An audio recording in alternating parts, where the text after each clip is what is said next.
resident. Sitting here all day and hearing all these stories has been actually amazing. My fiance and I, we've enjoyed hearing the debate, particularly from long-term residents who I think are very proud of this city.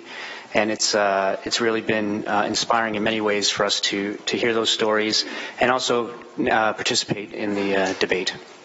I had about 20 slides and lots of data to cover, but I figured at the end we'll have, I thought I would talk a little bit more about some anecdotal experiences that we've had in our journey getting here and investing in the city and why we came here. And I think from our view and our experiences, why we think this is a good idea. We came back from the UK about a year ago. Although I was born in England, I grew up in Burlington. My dad was recruited as an engineer in 1981. We moved here, and he worked at Westinghouse in Hamilton. And I remember Hamilton in the 80s and Jackson Square when it was shoulder to shoulder full of people. And I also remember the change that happened. I moved to London about 12, 13 years ago for work. And we loved it. My fiancé is from Vancouver, and last year we decided to move back. And to be honest, we were thinking Vancouver or Toronto is where we wanted to be, and a friend of mine said, hold on, go take a look at Hamilton again. It's not how you remember, and there's lots of great stuff happening, and we did. And although there was a lack of Lululemon from my fiancé who's from Vancouver, we fell in love with the city again. And since that time, we've been restoring a house that hasn't seen a lot of love in a long time, and most importantly, opening a business here on Gore Park along the LRT line, which was by choice and after a lot of research and a lot of time spent thinking about what we wanted. And we hope to have that open in a few weeks, and we're very proud to be here hiring locally and contributing to the success of downtown renewal. So when we think of the EA, we started talking a lot about it, and we thought, what would we like to see? Why would we come here and invest because of when the city's making these types of investments? And, when I read the EA, I started to form my own opinions, such as, well, how would I see things differently, such as the A-line alignment at the time, or why isn't there a McNabb Street station? And then as you think about it more and you start talking to lots of people that we're meeting every day and all these great people in the city, everyone has an opinion. And when you look at projects like this, right, you're never going to please everybody. And there is never going to be one project that solves every issue for every person. This is a start, and in my opinion, it's a good start that gets us on the right track to the next phase of revitalizing the city and the downtown. And so when I thought about it, that maybe there were some things I thought could be better, would I still say yes? I did, and for three reasons. And those were, when I listened to your budget debate, some major issues, in my opinion, are still with the city. Job creation. If I understand correctly, the number of residential tax versus commercial is disproportionately off, right? The ability to generate new taxes to help get out of some of these tax challenges we have, I believe mine are going up 4%, and with a reduction to some services, is tough. And then the third is also this affordable housing, and how can you address that problem? And so if we look at those three very quickly, the first one being jobs, just a bit of background. I come from the tech world. I worked for a Toronto startup, which we started in the early 2000s. I moved to London for that and ran the international business across Europe and Asia. We were successful enough to turn it into one of Canada's fastest growing companies, and we IPO'd and got bought by a Fortune 100 company. And since that time, I've been investing in early stage companies and young people, and I've started mentoring here at the Forge and listening to what young people that come out of Mac and Mohawk and so on, what are they saying? And the challenge is they don't have a lot of opportunity, or they see it, to stay in Hamilton. They need to move to Toronto. And that's because their feeling is the investment community and knowledge-based businesses are overlooking this city. And so when you think about LRT, it helps put a sign on the door, which is we're open for business, as well as creates the infrastructure and framework that attracts the type of people that will be working in these knowledge-based businesses, including the young people that want to stay. And so that's, very quickly, one of the reasons why these types of investments help attract those types of businesses to this part of the world, and why it's important, in my opinion, to invest in such projects now to help bring those businesses. The second thing is taxes.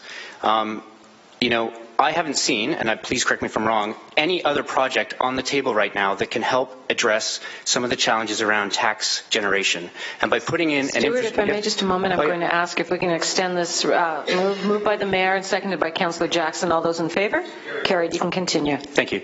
So for me personally, and I'd love to be corrected here, is I have not seen another infrastructure or project that has the potential to generate significant more taxes through development charges and so on that's on the table. And when you're in a position of, from what I heard listening to the budget discussions, finding it tough to generate enough revenue to keep the services where they are, you need to look at programs that can help change that trajectory.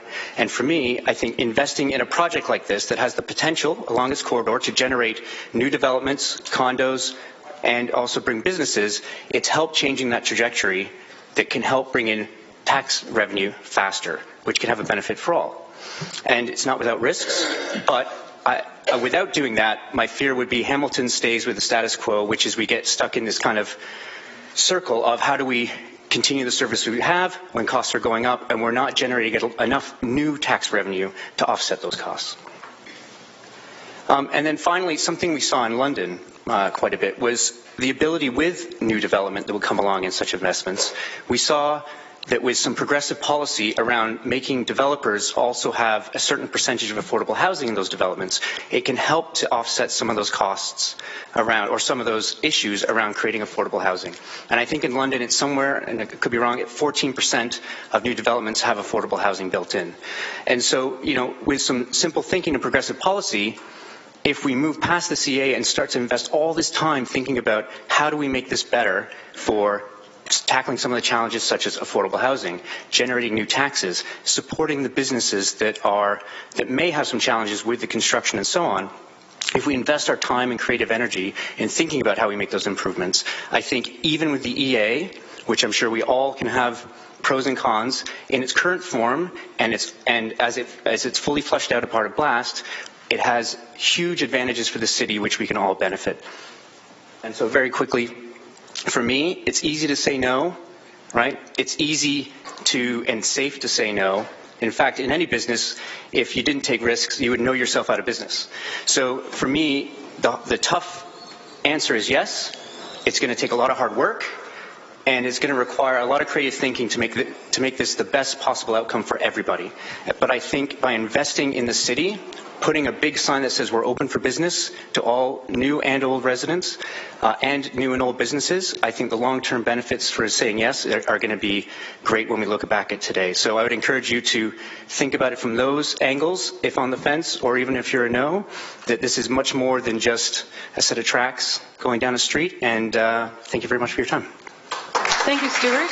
We have Councillor Whitehead and Councillor Jackson on the list.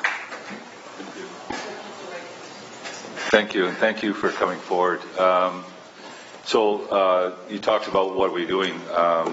Well, we have a major setting sail and development on the waterfront that will probably generate, because this is new assessment, it's not reassessment. So clearly that would be the biggest win when that comes forward.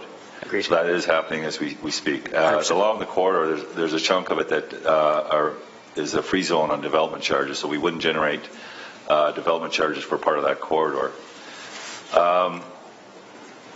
So the question I have for you is in York, which is a lot of millennials in York, you know, the Durham, York, they just approved a $1.8 billion BRT system.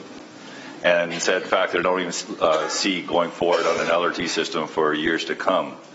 And they're also seen as a happening place for millennials and youth and technology.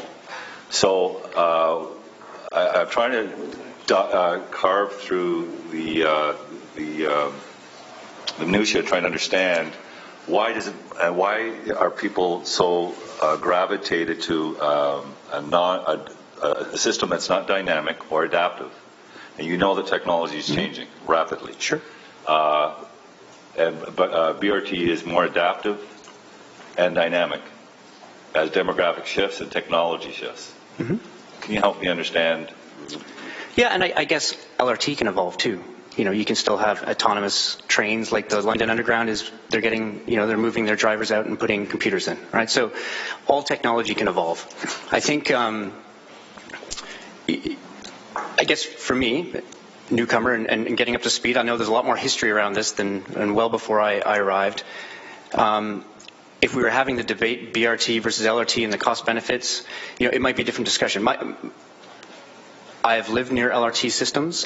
In London, I didn't have a car for 12 years, and I took the tube and and the bus and so on, and it was a great way of life. I've seen the impacts when they put higher order transit in, mostly rail, compared to buses in other parts of the world where I've traveled, and I've seen the impacts happen within years around that. I think LRT, and we could debate the psychological reasons and things, especially with young people in the higher order transit, particularly in urban areas. There is a perception of progress and a perception of positive impact that has on the city over buses. And while that's not necessarily the best business case to spend $1 billion by any means, those things do play into the factors of why development occurs and why young people in particular and businesses set up around these lines. And if I look at all the businesses, look at many businesses I've dealt with and even governments in other parts of the world, they're investing in those types of projects because they feel long term they will give the biggest return from overall investment that they will generate over, say, buses. So appreciate it. So you're a businessman and you understand ROIs, return on investment. Yep. So right now we're looking at a project that with the debt financing and the $1 billion, you're looking for 11-kilometer stretch of road over 30 years being over $2 billion. Mm-hmm. Ridership is currently 444 on the B line. Do you see that being a good return on investment? I think, here's what I think. When I, as a government project that is helping to be building a better city, that needs to invest in infrastructure for the future, and to create a environment that is positive and progressive and attractive for not just now, but for many, many years to come, I think over time, absolutely, it's a good investment. And so, to me, I don't look at this as, it's one piece of a LRT and then we stop, go home, thank you very much, good luck with that. I hope we're here in 5 years debating the T alignment or getting something to water down, whoever's responsible for that, because it is a multi-year, multi-phase project, which in the long term, probably my kids' generation will be debating this. It has long-term implications, right? I can't tell you what the future is going to be like in 20 years from now, but we can, based on a best guess and to all our best knowledge we have at hand, make decisions for that. And that's why it's tough to say yes to these types of things without all the information at hand, and why it takes guts and leadership to do that. And I fully appreciate the situation you're in. And that's why even when you look at the hard math and say, today, if we put $2 billion, what's our return tomorrow? It can be a difficult return to swallow on day one, but in year 10, it can be different. If that kind of answers your question. That's excellent. And the only other piece I throw in there is that every city has its own individual circumstances. In Hamilton, we have a higher poverty rate. Yep. We have a low affordability rate. Yep. So, and you sort of touched that in your presentation. Councillor, that's part of the limitation. Question, that's part of the limitations of the. Well, I think you have to provide preamble before you ask the question. So the issue here is. What can we afford and what we may be saddling future generations with?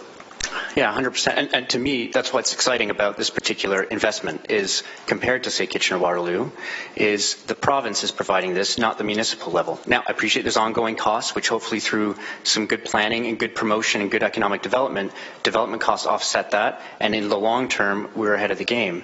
But, again, I would also say that putting in transit like this that helps people get to their places of work faster, that attracts new employers and hopefully new jobs, it gives more opportunity than the status quo today to help on that issue, along with some of the other policies and things you're working on. Appreciate it. I want to thank you for coming forward. I want to thank you for showing confidence in this community.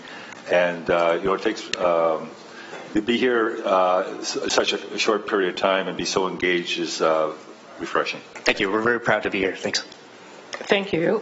Councillor Green. Sorry, Councillor Jackson, followed by Councillor Green.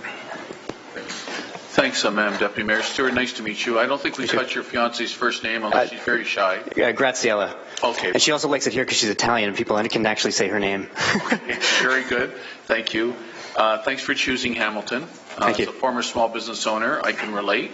I don't think we caught the nature of your business. How about describing it a little more, Madam Deputy Mayor, through you? Sure. I wasn't trying to put in a sales pitch, but it's Red Church Cafe and Gallery. It's I guess a coffee shop, but it also has a dedicated art space. So she's going to support local and also bring in international artists to show their work. And you can I ask it? You bought some property just along King around the Gore. You're going to be leasing. So we're leasing.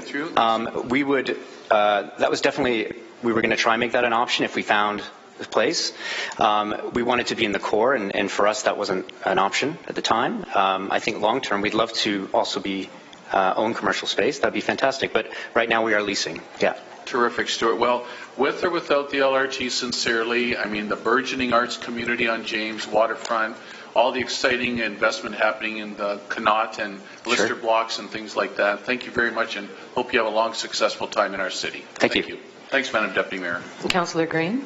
Stuart, you started to touch on it, so through you, Madam Deputy Mayor, you're a mentor at the Forge, which I think is fantastic given your international experience. Let's say you had a startup at the Forge who had an angel investor who wanted to contribute $1 billion, maybe $2 with the cost of financing, at their own expense. What would your advice be to that startup? That's a lot of money for a startup. What about a mid-sized city? The thing is this. I think with a sound business plan, first of all, no one's going to give you $2 billion if they didn't think it was worth it, right? And I think, I would say that if someone was going to invest that kind of money into any business, they saw something special, and they saw an opportunity to make something better and be a part of that. So, in the context of a city, and I'm not getting political, but provincial government, they have decided that Hamilton is worth investing in, and just like we decided it's worth investing in personally. And I think, for me, taking an investment that, and again, unless I'm wrong, if we don't take that investment, it's not an immediate. Here you go for your plan B. So let's even say it sets you back another few years. It's a competitive world out there, and the city is, we don't like to compete with our neighbors. We want to be all friends and work together with KW and Toronto and so on. It's important that we are also on the same playing field to ensure we attract our piece of the pie when it comes to economic development and business. And I think it's important that they recognize that we have to have a seat at the table and be a part of that. And I think right now, from the people I talk to, when it comes to knowledge-based businesses, a lot aren't looking here yet. And I think we need to figure out how we change that dynamic. And I think this is one of the ways in which we can do that. Certainly, with the comments from Clear Cable's Rob McCain a little bit earlier talking about ICT and the opportunity for the utilities and the infrastructure. Could you, given your experience, see a potential for that in this city, or are we already too far removed from the Waterloo-Toronto corridor? Long answer short, I think absolutely it's not too late to use your words. But I do think Hamilton has to find its own piece of that. Let's not go trying to be hardware experts. We don't want to necessarily be AI experts. Those things in Toronto, those things will happen naturally. But like every city has their own little tech startup.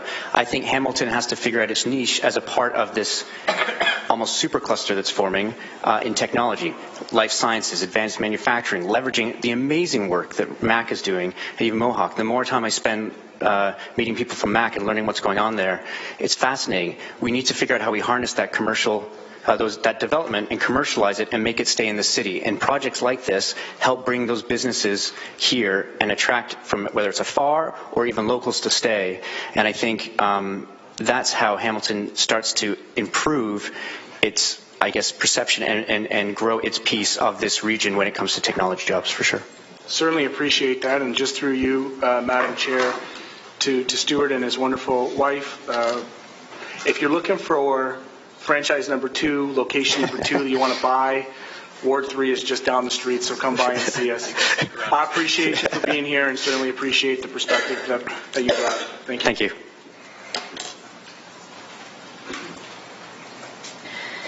Thank you very much, and I believe we have no questions for the presenter. Moving on to Franco Torti.